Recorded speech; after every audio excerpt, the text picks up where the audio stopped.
Bon, on est à peine le 3e jour du calendrier de l'Avent et j'ai déjà des grosses cernes, donc on est mal barré. Emerald, si tu passes par là, faudra vraiment que tu m'apprennes à effacer tout ça avec du joli maquillage bien fait. Bonjour à toutes et à tous et bienvenue dans cette nouvelle vidéo qui lancera peut-être une nouvelle série sur cette chaîne si ça vous dit. On va parler de photographie professionnelle. Je sais que vous êtes plusieurs sur cette chaîne à tout juste lancer votre entreprise ou à souhaiter devenir photographe pro mais à ne pas trop oser franchir le cap. Vous vous posez beaucoup de questions, je le sais parce que vous m'avez envoyé des mails et des messages perso par rapport à ce sujet. Donc j'espère au travers de cette vidéo et de celles qui vont suivre vous aider et vous donner quelques petits conseils par rapport à tout cela.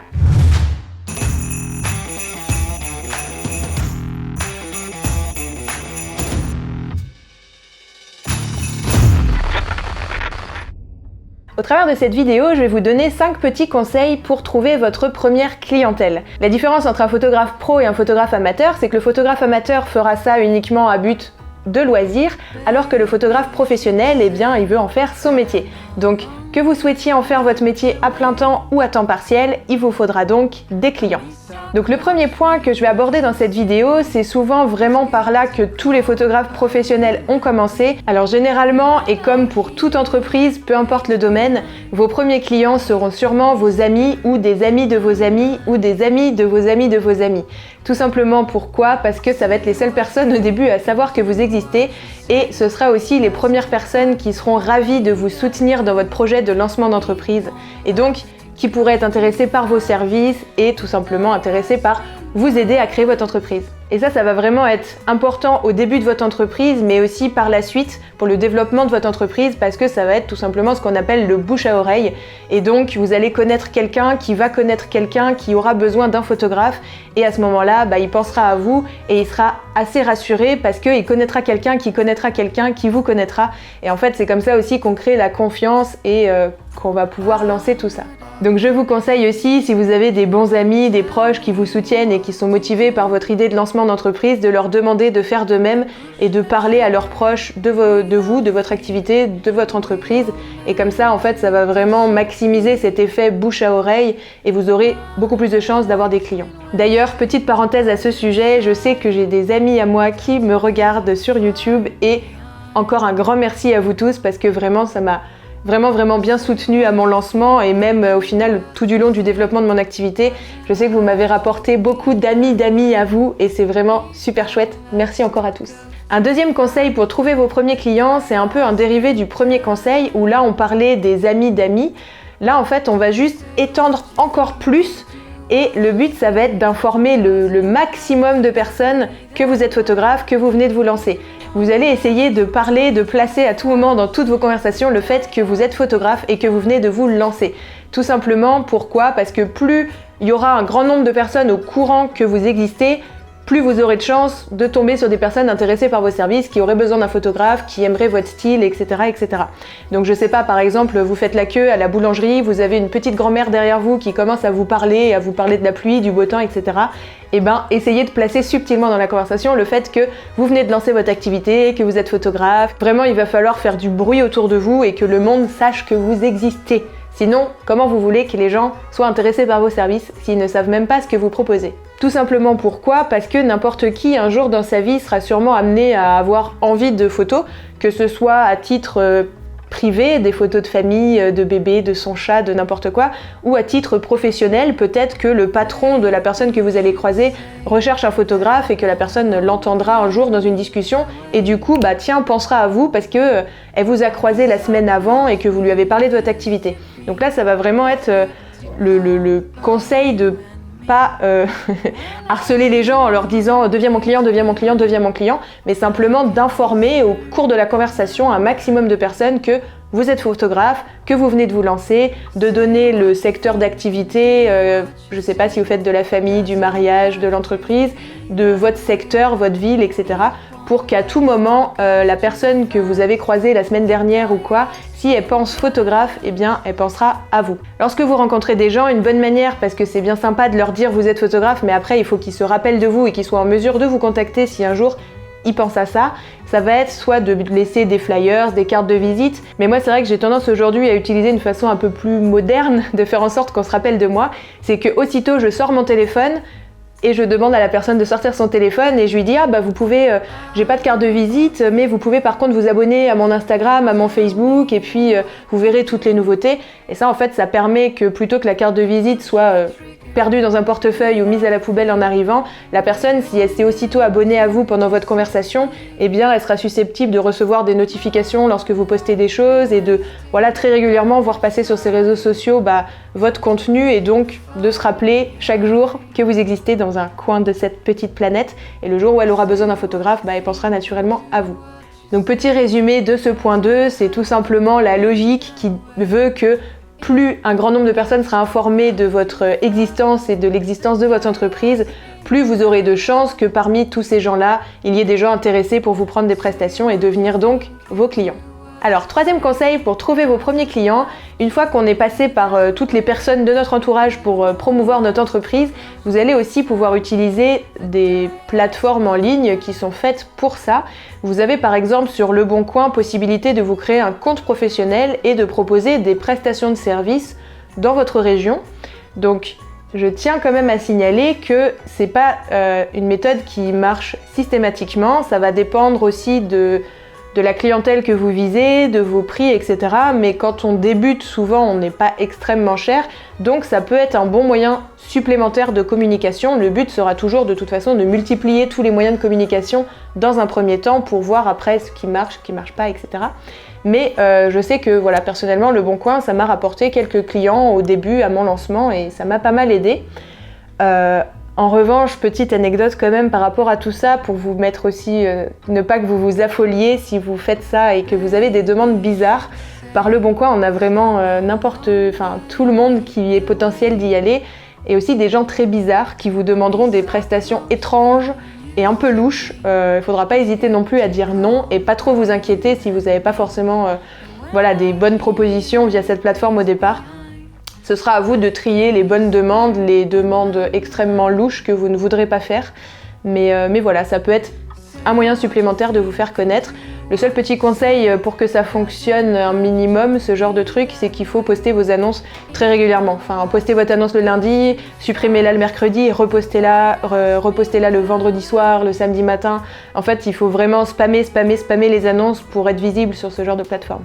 Alors juste aussi un petit point par rapport au Bon Coin, moi je sais que j'ai décidé de ne plus jamais mettre mon numéro de téléphone visible quand je poste des annonces sur le Bon Coin, parce que comme je le disais, il y a vraiment potentiellement n'importe qui pourra vous contacter, même pour des choses qui n'ont rien à voir avec ça. Et vraiment au début, je faisais l'erreur de mettre mon numéro pour qu'un maximum de personnes puissent me contacter, mais j'ai vraiment été appelée à toute heure pour des choses trop bizarres. Et si ça vous dit, j'en parlerai peut-être dans une prochaine vidéo anecdote, mais voilà, moi maintenant je laisse que mon mail, et comme ça limite quand même les demandes vraiment bizarres.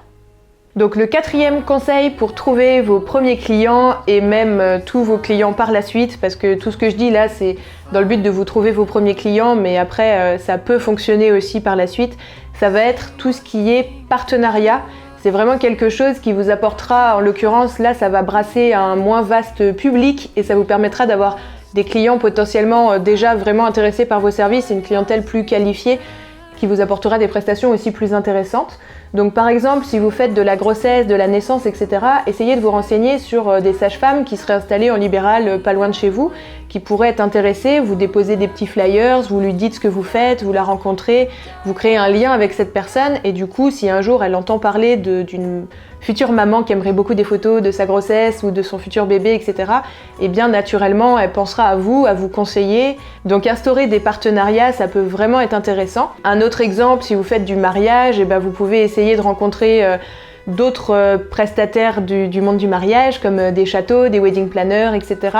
Vous pouvez aussi créer des partenariats avec des gens qui font le même métier que vous d'ailleurs, parce que souvent on pense en effet à tous les partenariats des métiers qui sont un peu dans le même milieu qui touchent la même clientèle que nous on aimerait toucher, mais en fait il ne faut pas hésiter non plus à aller vers des prestataires qui font la même chose que vous. Par exemple, entre photographes, je sais que on peut très bien se donner des clients. Par exemple, moi je sais que on fait du mariage, et bien une fois qu'on a une date bookée pour un mariage d'un client, si on a une autre demande pour la même date, on pourra de toute façon pas le faire leur mariage. Donc ce sera pas des clients pour nous, mais en revanche on pourra les réorienter vers des amis photographes qui font un petit peu la même chose et vice versa. Donc c'est vraiment aussi des partenariats qui peuvent bien fonctionner. Donc voilà, essayez de vous rapprocher de partenaires potentiels de votre région, de confiance, créez un lien avec eux, connaissez-les, etc. Faites en sorte de bien vous entendre et vous aurez de grandes chances comme ça que ça puisse faire développer votre activité et vous rapporter des clients. Et je tiens aussi à préciser que en plus de potentiellement vous rapporter des clients, des partenariats, c'est vraiment aussi hyper intéressant pour des milliards d'autres raisons. Là, c'est le thème de la vidéo, donc c'est pour ça que je parle de rapporter des clients.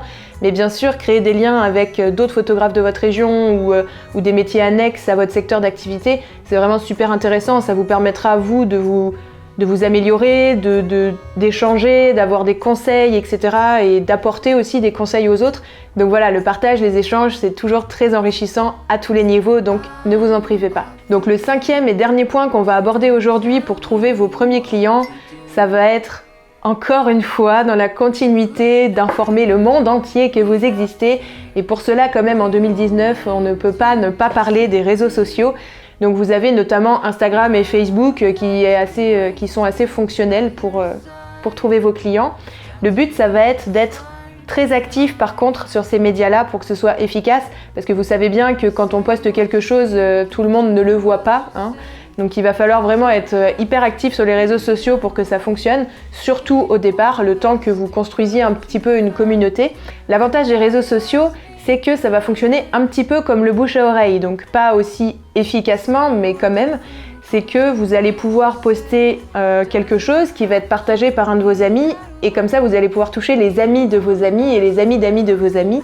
Et aussi, si des gens cherchent un photographe et tombent sur votre page et qui voient que quelqu'un qu'ils connaissent aime aussi votre page, ou que quelqu'un qu'ils connaissent a mis un commentaire sur votre page, etc.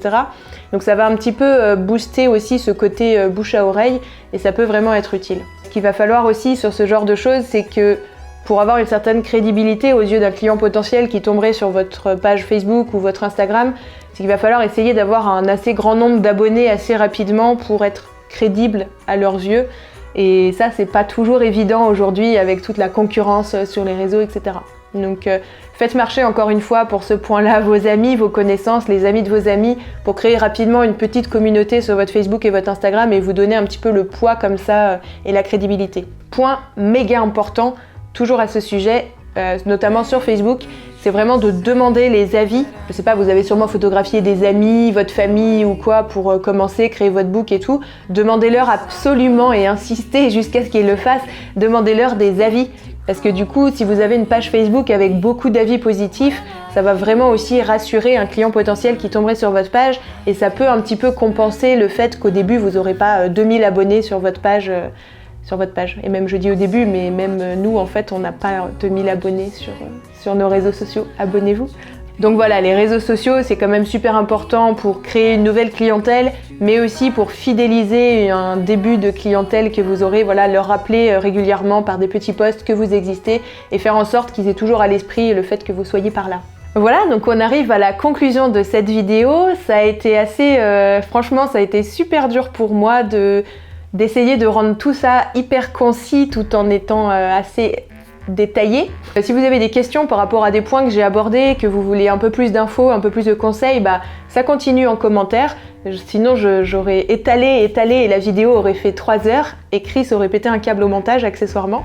Donc si vous aussi vous êtes photographe professionnel et que vous souhaitez plus de conseils, d'astuces, que vous venez de vous lancer ou que vous aimeriez développer encore plus votre activité, que vous fassiez ça à temps partiel à côté d'un travail ou à plein temps, eh bien n'hésitez pas à me poser vos questions en commentaire et si je me sens de vous aider sur ces points-là, je serai ravie de continuer cette petite série de vidéos à destination des photographes pros.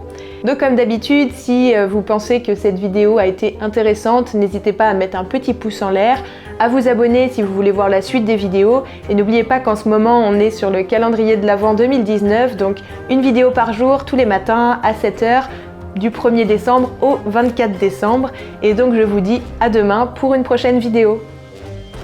Et Chris est content parce que cette fois j'y ai pensé.